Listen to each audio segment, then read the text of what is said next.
해주셔도 되겠습니다. 예, 진행을 하도록 하겠습니다. 네, 드디어 우리 동대문 혁신 전략의제 환경수기 토론 공론장을 시작하겠습니다.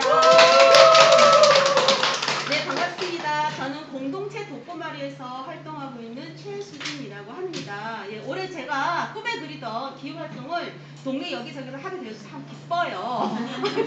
몸은 주고 나가나 어쨌든 동대문구에서도 이런 구체적인 얘기들을 할 수 있는 장들이 마련되어서 네, 이후에 또 아주 화려한 프로그램들이 진행될 거거든요. 기대해 주시고요. 네. 그 첫 번째 장으로 여기 공론장이 진행이 되는 것이라고 생각하시면 되겠습니다.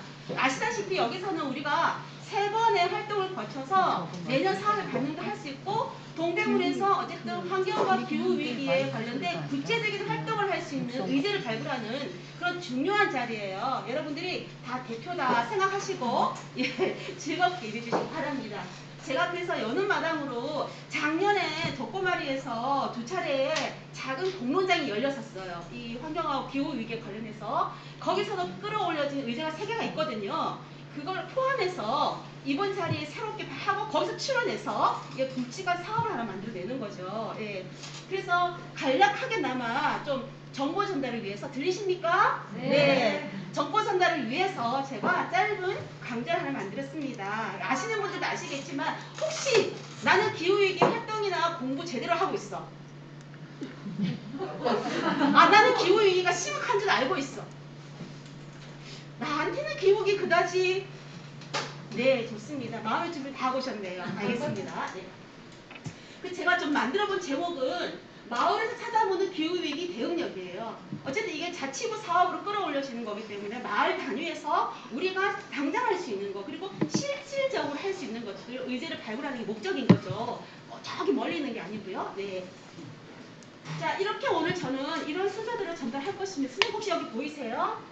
네. 여기 슬라이드 보이세요? 네. 어쨌든 뭐 다 아시지만 기후위기가 뭐야 도대체. 그리고 왜 그런 일이 생기는데 그리고 지금 어떤 모습들로 기후위기를 우리가 감지를 할 수 있을까. 그 다음에 그래서 각계별로 어떻게 대응을 하려고 준비를 하고 있나 또는 지금 운동을 하고 있나. 마지막에는 그래서 우리가 어떤 걸 한번 만들어 볼 건데 하고 서울시하고 행정부하고 이런 좀 정책을 좀 하려고 준비되어 있는 것들 있죠. 그죠? 네, 그런 것들 내용이 어떤 게 있는지 그렇게 알아보는 순서대로 진행하겠습니다. 자, 기후위기가 뭐예요? 네, 그래서 이렇게 했습니다. 네. 인간의 온실가스 배출로 인한 지구 시스템의 붕괴예요. 자, 이게 우리가 제가 시스템 붕괴에 좀 강조를 했죠. 왜냐하면 기후 변화란 말도 충분히 사용 가능해요. 어쨌든 기후들이 지금 굉장히 변덕스럽게 변화되기 때문에 그런데 왜 굳이 기후 위기라는 말을 쓸까? 왜 그럴까요? 기후 변화라고 하면 그냥 하나의 현상이라고 받아들여지는 거예요. 운동성이 별로 붙지 않아요. 위기의식이 없죠. 근데 기후 위기를 하면 어때요? 위기다. 다르죠, 그죠? 근데 지금 우리가 매일매일 살아가는 사람 입장에서는 조금의 변화는 있겠지만 올해는 특히 비가 많이 왔어. 근데 그게 그 당시 그냥 그때뿐이에요. 이게 진짜 변하고 있는 거야. 내년은 어떻게 될지 모르겠지만 잘 살아줄 거야. 위기라고 하는데 그럼 내년에 어떤 위험이 닥칠까에 대해서 준비를 하는 건 너무 다른 결과를 낳기 때문에 지금 기후 변화지만 기후 위기란 말로 활동도 하고 있고 연구도 하고 있는 거죠. 자, 최근 들어서 각종 국제적인 컨퍼런스에서 그동안에 들어와 있지 않았던 단위가 들어오고 있는 단위가 있어요. 뭐 기본적으로 뭐 정책 결정자가 가 있을 거고 그리고 뭐 환경 활동가가 가 있을 수도 있겠죠. 이런 단위 말고 또 누가 어느 그룹이 새롭게 진입한 그룹이 어딜까요? 예, 여기 객관식이 준비되면 참 좋겠는데 제가 객관식을 준비하자 바로 답을 드릴게요. 군인이에요. 군인 단위가 이런 국제 컨퍼런스에 참가하고 있습니다. 왜 그럴까요? 위기니까. 위기니까. 그 위기가 단순하게 그냥 날씨의 변덕스러움이 아니라 뭐예요? 안보와 관련됐기 때문이에요. 이것이 나중에 기후 난민하고 연결되기도 하고요. 네, 이만큼 정말 군대가 동원됐어요, 여러분. 군대가 동원됐다기보다는 군대가 관심 있게 바라본다는 거죠. 그 단위에 들어갔어. 근데 이게 실제로 국제 단위에서 얘기하고 있는 기후 위기의 어느 지점이에요. 다 아실 거라고 생각해요. 제가 뭐 굳이 하지 않아도 그죠? 이 그래프 너무 유명하잖아요. 그럼에도 불구하고 오늘 처음 본다. 다행이다. 사실은 이 그래프 이전에 여기에 수십만 년 전 말하자면 우리가 구석기라고 말하는 시기와 신석기라고 말하는 시기의 그래프도 있어요. 그때도 봐도 이렇게 들락날락해요. 이렇게. 그래서 때로는 누가 그렇게 얘기해요. 이거는 이렇게 변화하는 거는 지구가 가지고 있는 원래 그런 주기설이야. 그런데 어느 시기에 가면은 이게 아니라 이렇게 올라가는 시점이 있죠. 그때가 언제냐면 산업혁명기 때부터예요. 산업혁명기 하면 우리가 두 가지 자원을 얘기할 수 있죠. 하나는 석탄, 하나는 철. 네, 그죠? 자, 이것들을 여러 가지 혹시 아시나요? 그 산업혁명기가 불을 붙게 된 결정적인 그 원인이 영국에서 1833년에 노예제를 폐지했어요. 노예제를 폐지하니까 노예 소유주들이 열받았겠죠.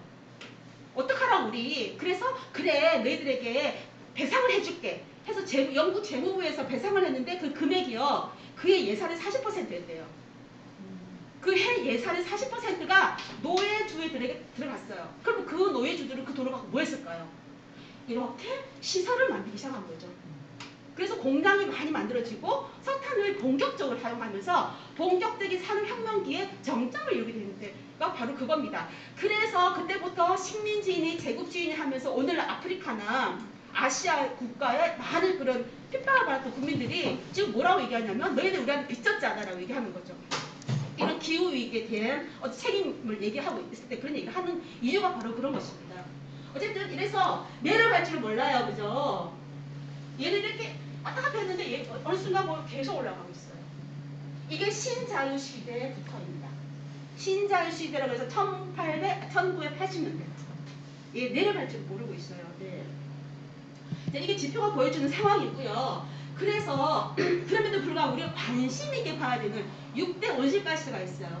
얘는 교토의정서에 나와 있는 내용이에요. 우리가 여러 가스가 많은데 그 중에서 이 6가지는 유심히 보고 이거 관리를 좀 하자. 그게 여기 나와 있는 거 보시다시피 자 여기서 우리가 가장 익숙한 게 뭐죠?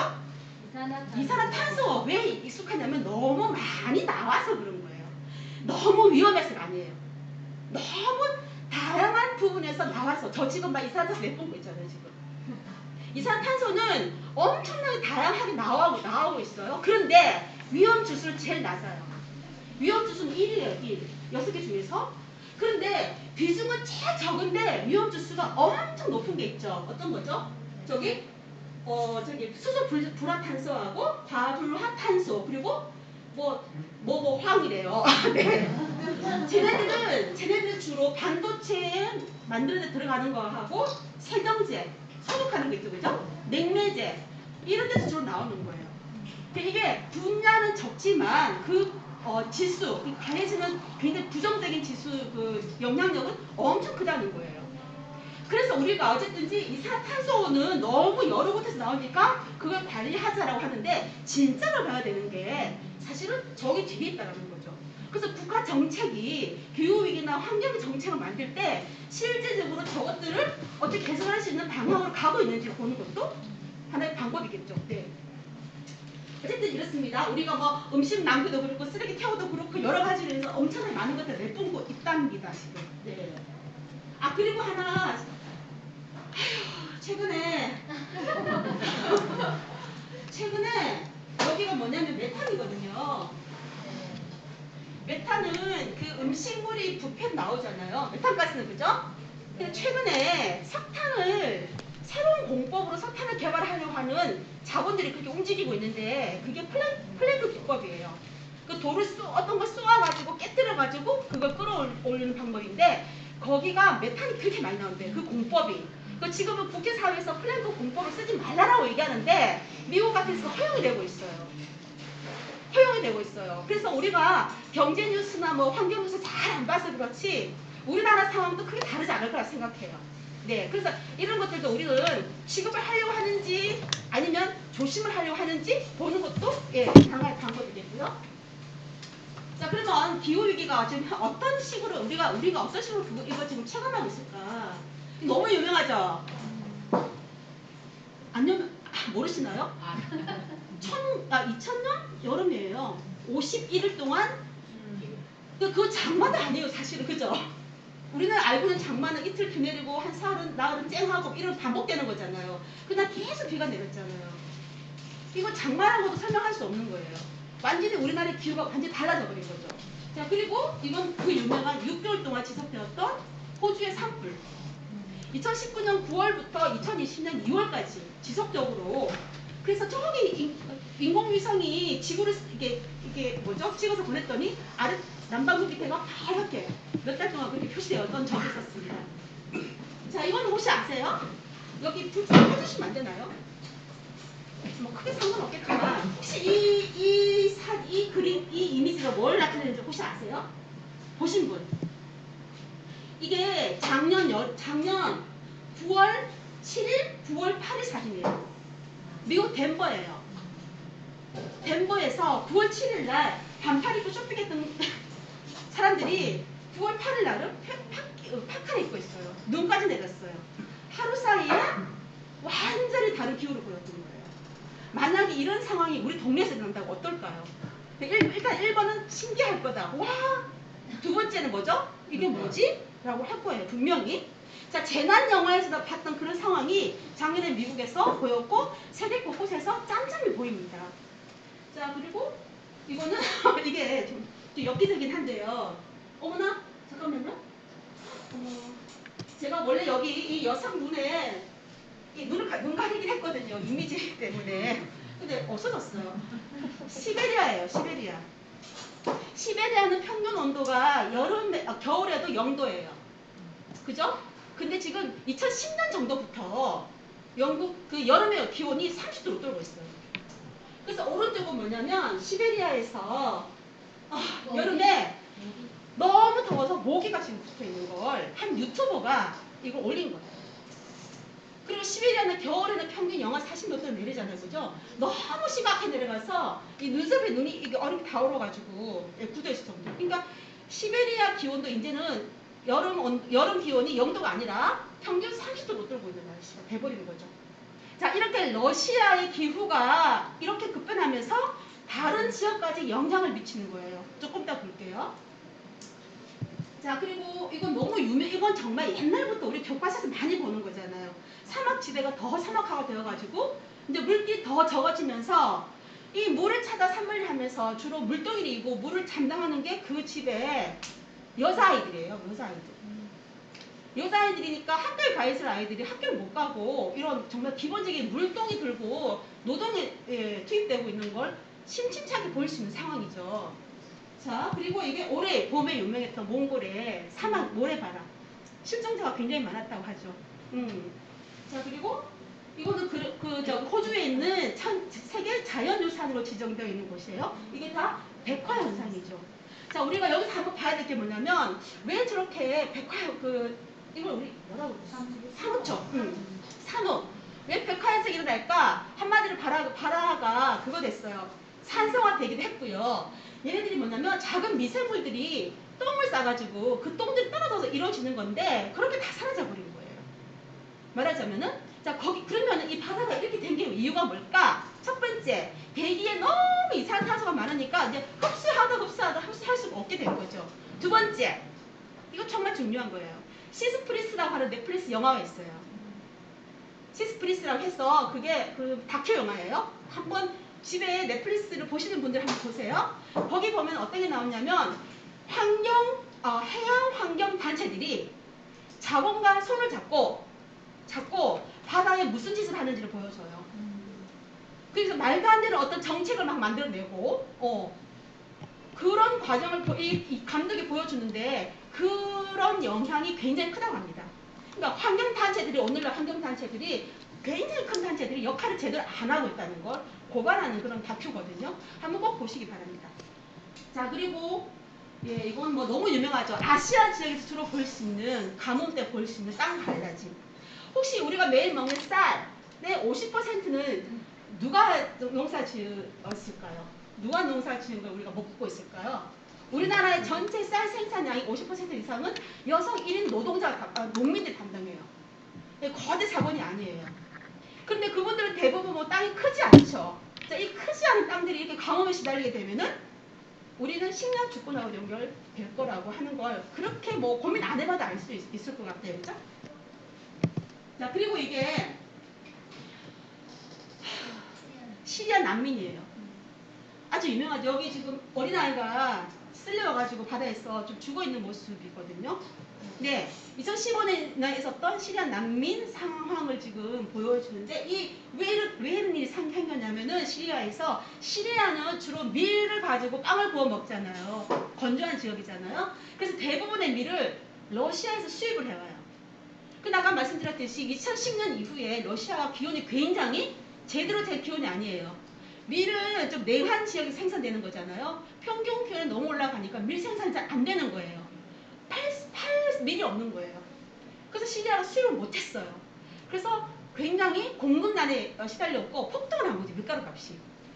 그래서 이들이 여기서 살 수가 없어서 다른 곳을 찾아 떠나오는데 우리가 이런 분들을 어떻게 부르냐면은 기후 난민이라고 불러요. 그죠? 자, 문제 하나 내볼게요. 100년 뒤에 우리나라 지도에서 사라질 곳이 있대요. 어딜까요? 100년 뒤에? 100년 하니까 너무 먼 것 같죠? 100년 뒤에 우리나라에서 사라질 곳은 해운대가 없어질 거래요. 해운대가. 자, 그러면은 해운대에서 갑자기 그냥 훅 사라지는 게 아니라 점차적으로 없어지는 거잖아요. 그럼 계속해서 그곳에서 어떤 일이 생기냐면 난민이 생길 거라고 생각해요. 자, 그러면 그분들은 물론 국내에 갈 곳이 있긴 하겠지만 그게 수요 감당 안 될 때는 우리나라라고 해서 이 기후 난민에서 그렇게 자유롭지는 않을 거라고 하는 거. 네. 그래서 우리가 이제 국제 사회를 바라볼 때 난민 중에서도 기후 난민에 대해서 우리가 어떤 마음과 어떤 정책과 어떤 요구를 해야 되는지도 좀 함께 생각해 봤으면 좋겠습니다. 자, 세계는 이런 노력을 해왔어요. 어쨌든지. 1972년부터 로마 클럽에서부터 지금 기후가 좀 심상치 않다는 것을 계속 논의해 왔어요. 그러다가 저기 어디죠? 92년 브라질에서부터 기후 협약이라는 걸 계속 하게 되고 그 유명한 교토 의정사가 발의되는데 너무 웃기는 게 저기서 탄소 배출권 거래제가 이루어지거든요. 들어보셨죠? 나는 이렇게 생산할게. 너는 하지 말고 내가 사갈게. 이런 거죠. 그 생각해보면 이게 도대체 탄소를 줄이자는 거야? 계속 이상하잖아요. 이게 계속 없애가야 되는데 너무 이상한 그거 계산법이잖아요. 알고 봤더니 이게 누가 계획해낸 거냐면 국제적인 환경단체가 거대 그 에너지 회사와 손을 잡고 만들어낸 정책이었어요. 그러니까 자본도 우리는 이렇게 노력하고 있어. 기후를 위해서 이걸 보여주기 위한 거였던 거죠. 그래서 탄소 배출 거래제는 지금 거의 효용이 없다고 얘기하고 있습니다. 자본 측면에서도. 그리고 쭉쭉 내려오다가 2013년에 보시면 폴란드의 바르샤바에서 어쨌든 저기 총회가 열렸는데 여기서 이 총회를 지원한 게 누구냐면요. 화석 기업들이었어요. 에너지 회사들이 돈을 막 줘가지고 총회를 아주 근사하게 열게 했어요. 그런데 여기서 유엔에서 환경을 대표하고 있는 그 대표자가 여기서 기소연설을 하게 됐던 거죠. 그런데 거기에 있는 소속에 있는 활동가들이 절대로 참여하지 말아라. 이거 완전 눈 가리고 아용하기다라고 했으나 그 대표자는 와서 기소연설을 했어요. 자, 말씀드리고자 하는 건 뭐냐면 우리가 매일 듣는 여러 가지 정책들은 사실 알고 보면은 이렇게 우리 주민들이 발의해서 뭔가 내서 요구하는 형식이 아니라 환경단체, 말은 엘리트 단체들과 자본과 정치인 삼각형이 만나서 그냥 너무 심각하지 않은 방향으로 흘러가기. 대부분이 그렇게 만들어져 왔다는 거죠. 그래서 지금까지 이렇게 30년 이상 맨날 해마다 국제회의를 하면서도 그렇게 달라지지 않은 이유가 도대체 뭐야? 봤더니 결국 자본을 극복하지 않으면 문제 해결을 될 수 없다라는 결과에 도출했고요. 올해 미국의 바이든이 여러 가지 지금 대통령 되자마자 엄청나게 급진적인 환경 정책을 내고 있거든요. 엄청 지금 왼쪽으로 가고 있다고 평가받을 만큼 급진적이에요. 그건 물론 트럼프하고 비교해봐서 그렇긴 한데 그렇게 될 수 있었던 이유가 뭐냐면 미국은 트럼프가 그렇게 이상한 정책을 얘기하고 할 때 미국에서는 여성들이 중심이 된 기후 정의 활동을 굉장히 치열하게 벌여왔던 거예요. 근데 그들이 하는 활동은 다 누구를 겨냥한 거냐면 정치인을 겨냥한 거예요. 그런 활동을 해왔기 때문에 그것이 결국은 딜을 할 수 있었던 거죠. 대통령하고. 네, 그것들이 오늘날 바이든의 정책으로 나타나는 거예요. 예, 그래서 이게 오늘날의 기후 운동은 환경 운동은 급진적이지 않으면 이렇게 흘러갈 수밖에 없는 거. 왜냐하면 자본이라는 게 도살이기 때문에 예, 그런 흐름에 대해서 말씀드렸습니다. 자, 한글에 적혀있네요. 한글. 그죠? 자, IPCC면 아까 말했듯이 기후협약, 세계적인 기후협약 회의인데 인천이에요. 2018년 인천에서 송도에서 국제회의가 열렸어요. 자, 여기서 그 유명한 지구온난화 1.5도 특별 보고서가 채택되었어요. 들어보셨죠? 네. 뭔지는 잘 모르겠지만 들어는 보셨죠? 채택되고 우리도 그럼 어떻게 될까? 2018년에 열려서 2019년, 2020년, 올해 2021년이에요. 벌써 했어 4년인데 그러면 이걸 위해서 뭔가가 구체적인 정책이라든지 법안이라든지 이게 나와야 되는데 우리 잘 몰라요 지금. 겨우 작년에 대통령이 뭐 했나요? 넷제로를 발표했습니다. 그래서 그린 뉴딜이라는 말을 막 그런 상황이거든요. 자, 왜 1.5도냐면 혹시 여러분 문제 낼게요. 지구가 지금 이렇게 기후위기라고 불리게 된 결정적인 그 시기는 어느 시기였을까요? 복습 시간이에요. 복습 시간. 아니 다시 낼게요. 자, 지금 이게 우리가 기후위기라고 할 만한 이런 지금 위기를 겪고 있는 그 뚜렷한 계기가 됐던 시기. 학생이 이렇게 잘한대. 자, 1번 신석기, 2번 구석기, 3번 산업혁명기. 네. 산업혁명기죠. 산업혁명기 때 그냥 치솟고 있었잖아요. 그죠? 자, 그래서 지금은 뭐냐면 지금 지구 평균 온도에서 산업혁명기보다 1.5도를 절대 넘지 않게 하는 거. 그게 바로 저거예요. 1.5도 특별 보고서에서요. 자, 그러면 1.5도를 유지하는 것과 2도까지 올라가는 차이는 0.5도인데 어떤 차이가 있냐면 산불이 발생할 위험은 2배 이상 높아져요. 해수면이 올라갈 확률도 2배 더 높아져요. 식량 자금질이 떨어질 확률도 2배 이상 높아져요. 그러니까 0.5도에서 인간의 생존이 결정될 만큼 굉장히 급변한 걸 보여주기 때문에 어쨌든 1.5도를 해서 유지하고 2도까지 안 올라가게 하자라고 약속한 게 바로 저거예요. 그러려면 지금 보세요. 지금 이렇게 우리가 지금 현상 유지하고 있는 것을 지속할 수 있을까요? 안 되는 거죠. 그래서 급진적인 운동이 필요하다고 얘기하는 거죠. 자, 이게 2019년에 9월 21일 날 세계 150개국에서 같은 시간에 여기 모여가지고 넷제로 선언하라, 기후위기 선포하라라고 지금 시민들이 나와서 뭐라고 그러죠 이거? 시위. 뭐 했던 거예요. 예, 여기 왼쪽이 우리 저기 해와요 부분이에요. 해와요. 예, 저도 저때 있었거든요. 해와에서 출발해서 시민들이 종로 3가까지 걸어갔어요. 도로로 점거해가지고. 그래서 9월 외쳤던 게 뭐냐면 넷제로 선언하라, 기후위기 선포하라 이런 내용이었어요. 자, 그게 우리나라만 그랬던 게 아니라 저기 외국도 있고 여기 너무 유명한 툰베리 있죠, 그죠? 예, 금요일날 학교 가지 않고 어른들은 뭐 하고 있냐? 더 급진적인 정책을 만들어내라라고 계속 시위했던 그 유명한 툰베리의 영향을 받아서 우리나라에도 청소년 기후 위기팀이 있어요. 자, 이 친구들이 청소년 기후 행동이라는 그 단체를 해서 활동하는데 뭘 했냐면 헌법소원을 냈어요. 헌법재판소에 우리나라가 지금 우리가 가지고 있는 기본적인 기본권을 지킬 수 있는 법이 아니다. 이렇게 위험한데 우리 안전권, 기본권을 위한 어떤 법의 내용은 하나도 없다. 이것이 그러니까 그 뭐죠? 뭐죠? 아니 그게 뭐죠? 적합하다가 아니고 부적합하다는 거. 위헌이다라는 것을 예, 위헌이다라는 것을 밝혀내라고 소장을 낸 거예요. 네. 청소년들이 한 거예요.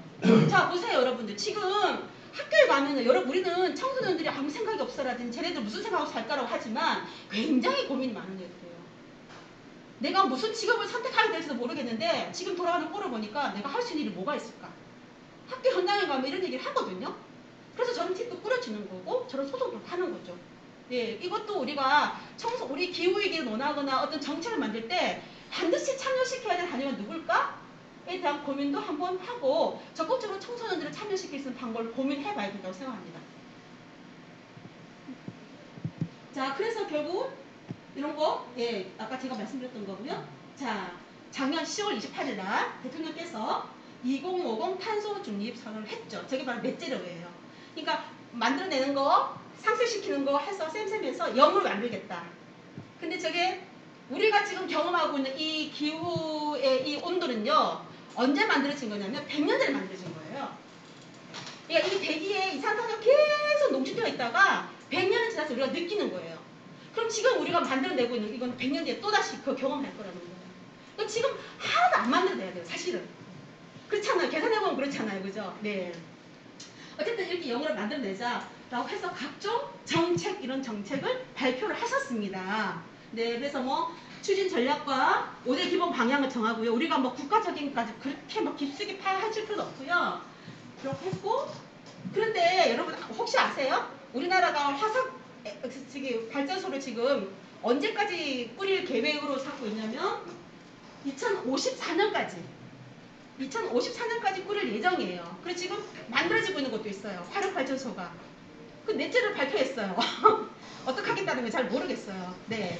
그리고 지금 이것뿐만 아니라 우리나라의 한국전력은 필리핀이라든지 베트남이라든지 인도네시아 쪽에 엄청나게 많은 화력발전소 지원하고 있잖아요. 그죠? 지원하고 있죠. 그것 때문에 지금 굉장히 여러 문매를 받고 있거든요. 한국이 그만큼 지금 책임을 다하지 않고 있다. 2018년에 송도에서 IPCC까지 여러 나라가, 그래서 1.5도까지 채택한 나라가 너무 책임감 없는 정책을 펼치고 있다. 너무 느슨하다. 이런 비판을 받고 있는 이유가 바로 그것입니다. 네, 이렇게 우리나라가 세 번째로 투자를 많이 한 나라예요. 다른 나라의 그 화석연료 발전소에. 네. 자, 이건 서울시 정책이에요. 서울시는 이제 이렇게 해서 서울시는 사실 10몇 년 전부터 에너지 쪽으로 해서 굉장히 많은 정책을 시행하고 있는 중입니다. 네, 또 우리나라 행정부보다 더 빨리 앞서갔던 거거든요. 이렇게 이렇게 읽어보시면 될 것 같아요. 하시고, 저 이거 어떻게 생각하세요? 이번에 보행 및 자전거 퍼스널 모빌리티 위한 공간 확대. 저 뭔지 아시죠? 타고 위행하는 거 뭐라 그러죠, 우리? 전동포. 예, 그거 요즘 굉장히 말 많잖아요. 사고도 그렇고. 근데 지금 그걸 위한 공간을 확대하겠다는 정책을 서울시가 발표했거든요. 이거에 대해서 우리가 굉장히 이 정책은 공간 확대가 문제가 아니다 라고 지금 생각하는 시민들도 굉장히 많다는 거죠. 그래서 이렇게 만들어진 방향이나 정책에 대해서 한번 생각해보는 기회도 됐으면 좋겠습니다. 자, 그리고 아까 몽골 사막한 심각하잖아요. 그죠? 거기에 대해서 조림 사업을 통한 온실가스 배출 상쇄하기 위해서 지원을 하겠다. 네, 그런 거고요. 또 넘어갈게요. 예, 그리고 시민협력에 보면은 그린 일자리 확대에 대응하는 기술 인력 양성 및 시민교육 확대를 하겠다고 했어요. 한마디로 말하면은 관련 일자리 늘리겠다는 거죠. 근데 사실은 이렇게 이거 상쇄시키는 어떤 것들은 다 기술과 과학과 기술에 관련된 건데, 당장 이게 인자리 만들어졌을 때 누가 투입이 될 가능성이 많을까요? 자, 저런 것들 당장에 일자리를 만들어졌을 때 당장 누가 투입될 가능성이 많을까요? 누굴까요? 저일까요? 우리 저 선아일까요? 남성들이에요. 흔히 말하는 공대생, IT 쪽 계열 쪽. 여러분 저기 혹시 생각해 보셨나요? 제가 여러분 중에 딸이 있으시면 혹시 너는 꼭 과학자가 되어야 돼. 너는 기술자가 되어야 돼. 너는 앞으로 연구를 하는 연구 추진자가 되어야 돼. 라고 굉장히 강력하게 밀고 있는 어머 양육자 계세요 혹시? 현실적으로 그렇지 않죠. 앞으로 만들어질 일자리는 우리같이 마을에서 돌봄을 담당하는 이런 일자리 말고요. 흔히 말하는 것은 탄소와 관련된 일자리들은 그런 일자리가 그게 좋은 일자리를 만들어질 거예요. 그러면은 거기에 좋지 않은 일자리는 누가 가지고 갈까요? 여성들이에요. 비정규직, 계약직. 당장 작년에 코로나 시대에 우리 경험해봤습니다. 가장 먼저 희생당한 계층이 누구인지. 자, 이런 일자리가 그래서 그냥 뉴딜 일자리 되면 안 돼요. 누구에게나 평등한 일자리 앞에 수식어가 붙어야 돼요. 근데 그런 수식어 안 붙어 나와요. 우리나라 일자리 정책은. 그냥 일자리 정책이에요. 그래서 그런 것도 한번 이것이 정말 모두를 위한 정책이라 하면은 그 일자리도 어떻게 구성이 되어야 되는지에 대한 고민도 하면 좋겠다. 네. 자, 그리고 이런 게 있어요. 기후 예산제 도입도 하겠다. 여러분 혹시 성인지 예산 제도 아세요? 있는 거 아세요? 서울시나 자치구 사업에 성인지 예산이 있어요. 모든 사업을 할 때 이것이 성인지 감수성을 담은 사업으로 진행하기 위한 예산을 쓰는 거거든요. 앞으로 예산은 기후 위기를 고려한 사업으로 구성하겠다 이거예요. 거기에 예산을 쓰겠다는 거예요. 자, 이게 서울시가 발표한 내용이고요. 그리고 시금고라 그래서 지금 서울시는 무슨 뭐죠? 우리은행인가요? 신한은행인가요? 서울시 신한인가요? 자, 이게 시금고인데 그 선정할 때 그 기업이 그 업체 그 뭐라고 그러죠? 그 금고가 탈석탄 친환경 사회 투자를 얼마큼 하는지도 고려하는 걸 보고 선정하겠다는 거예요. 그러니까 이자만 풀려주는 데가 아니라 그런 어떤 환경에 관련해서 얼마나 돈을 투자할 것이며 하는 거 노력을 얼마큼 하는지도 선정하는 기준으로 삼겠다는 게 바로 서울시 정책입니다. 자, 그래서 작년에는 우리가 작은 공론장 두부를 통해서 이 세 가지를 의제를 돌출해냈어요. 환경활동을 지속해서 이어나갈 주민을 양성해야 된다. 두 번째, 지역 거점 재활용 공간을 만들어가지고 곳곳에 만들어가지고 실질적으로 재활용이 이루어지도록 해야 된다. 그러니까 이게 자원이 정말 쓰레기로 버려지는 그런 상황을 최소한 줄여야 된다. 세 번째가 동네에서 여러 작은 가게가 있잖아요. 제로 웨이스트를 실천하는 가게를 발굴해서 지도를 만들자. 실제로 성북에 가면 그런 가게가 있어요. 시운지 GS인지 모르겠는데 편의점 사장님이세요. 근데 이분이 기후위기에 굉장히 관심이 많아요. 그래서 내가 편의점 주인으로서 뭘 할 수 있을까 고민하다가 그 백을 들고 와서 비닐봉지 쓰지 않는 그런 고객들은 몇 번에 그렇게 오면은 더 주는 거 있죠. 뭐라 그러죠? 보너스 더 주는 거 있죠. 예, 그런 거 실험하고 있대요. 그러니까 단골이 많잖아요. 지역 동네 장사니까 그런 분들에게는 일회용을 가격 좀 덜 쓰면은 뭔가 혜택을 주는 그것을 이게 편의점에서 하는 거 되게 쉽지 않은데 그분은 그걸 실행하고 있다 그러더라고요. 그러니까 그런 카페는 뭐죠? 그 텀블러나 다회용을 쓰기로 또 이렇게 요구하는 그런 가게라든지 이런 가게를 발굴해서 좀 지도를 만들어가지고 좀 더 활성화시키는 방향을 하자. 이 세 가지가 작년에 공론장에서 나왔던 내용입니다. 그래서 아이고 지금 보니까 눈을 지그시 감고 계시는 분 세 분이 계세요. 네, 다 들으셨죠? 귀는 열어놓으셨죠? 네, 제가 이렇게 앞에 줄줄이 말씀드린 이유는 뭐냐면 곳곳에서 우리가 뭔가 정책을 만들고 지금 사업을 만들어내는데 이게 당장에 뭔가 변하게 기후로 확 변하게 할 수 있는 게 아니라면 좀 마을에서 좀 안전하게 좀 이 기후로 인해서 좀 뭐라고 그럴까요? 불안감에 시달린다거나 또는 피해를 본다거나 하는 그런 계층을 좀 적게 줄이거나 그 찾아낼 수 있는 방향으로서 우리가 뭘 할 수 있는가 이런 걸 좀 찾아보자는 의미에서 이런 자료들을 준비했습니다. 다 들리셨나요? 네. 예. 혹시 질문 있으세요? 질문 없으세요? 둘 중에 하나예요. 제가 너무 말을 잘했거나 너무 말씀 잘하셨습니다. 두 번째 무슨 소리를 하는지 모르겠다. 이거 네. 2020년에서 저기서 공론장에서 나왔던 내용을 가지고 그럼 전년 한 해에서 올해까지 해서 그 결과가 어떻게 주민 양성이 됐으며 이런 것 통계나 뭐 이런 것들을 네. 저게 11월인가 12월에 만든 공론장이고요. 그래서 저기 1번을 위해서 올해 준비한 게 자치구하고 청소행정과죠. 하고 우리 독고마리가 민간이전 형식으로 해서 올해 기후 환경 강사 양성 과정을 개설할 거예요. 5월 말부터 6월까지 진행됩니다. 그래서 그곳에서 양성된 선생님들이 좀 학습 모임을 통해서 이후에 학교라든지 주민자치회라든지 이런 곳에 가서 교육을 하는 그래서 1차적인 양성 과정을 거칠 것이고 그분들이 좀 더 숙련이 돼서 이후에 좀 다른 걸 좀 더 심도 깊게 해볼 수 있겠죠. 네. 저는 욕심에 오늘 이 자리에서 선생님들 중에 몇 분이라도 앞으로 나는 지역에서 기후위기 네트워크라는 것을 만들어가지고 활동 계속 해보겠다라는 야심찬 결심을 하실 분이 한 3분은 될 거라고 생각합니다. 네. 그걸 위해서 오늘 열심히 달려봅시다. 이상입니다. 감사합니다.